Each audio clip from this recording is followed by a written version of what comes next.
কমিটির সম্মানিত সদস্য জনাব চাঁদপুর জজ কোর্টের অতিরিক্ত পাবলিক প্রসিকিউটর জনাব অ্যাডভোকেট শাহজাহান খান, অত্র মাদ্রাসা শিক্ষকবৃন্দ, বিশেষ করে উপস্থিত আছেন আরও অতিথি আমাদের আলামিন এতিমখানা কমপ্লেক্সের সকলকে আমি ধন্যবাদ জানিয়ে শুরু করছি।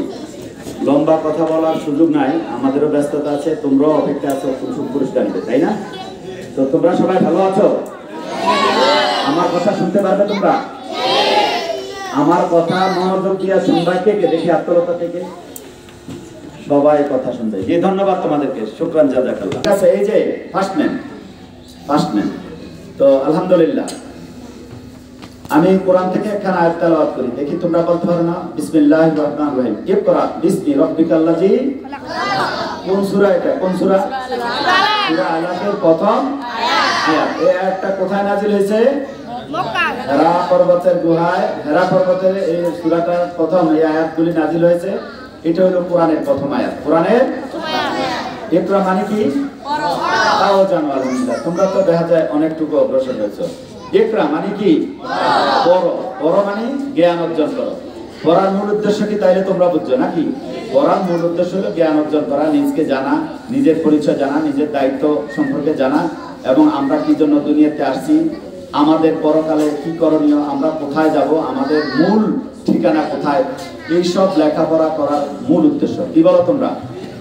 আমরা আমাদের দেশে সবাই অনেক বড় বড় কিছু হতে চাই, কিন্তু যখন বলা হয় যে লেখাপড়ার মূল উদ্দেশ্য কি, জ্ঞান অর্জন করা, মানুষ হওয়া, সেখানে আমার সাথে বলো, ভুল হয়ে ফুটবো, দেশটাকে গর্ব। আমার কথা কি বুঝছো? ভুল হয়ে ফুটবো, দেশটাকে গর্ব।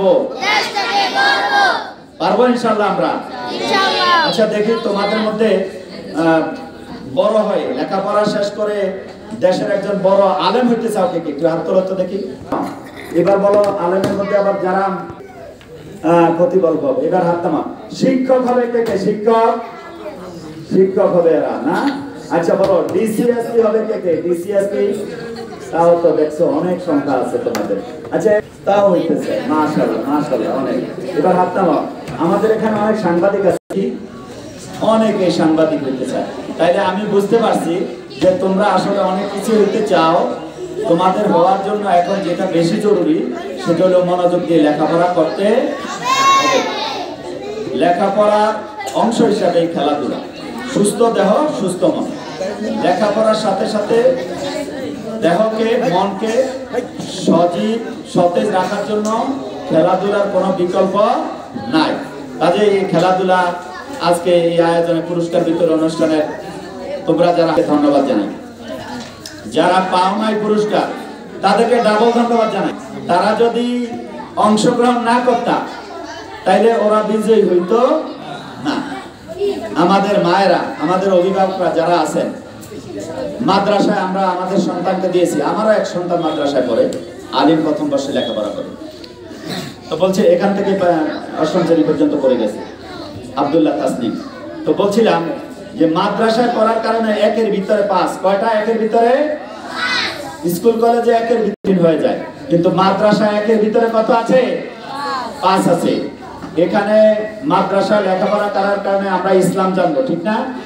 কোরআন জানবো, হাদিস জানবো, আমল আখলাক জানবো, আমাদের চরিত্রকে সংশোধন করে নিব, সুন্দর ব্যবহার জানবো, তাই না? আচ্ছা একটা হাদিস কি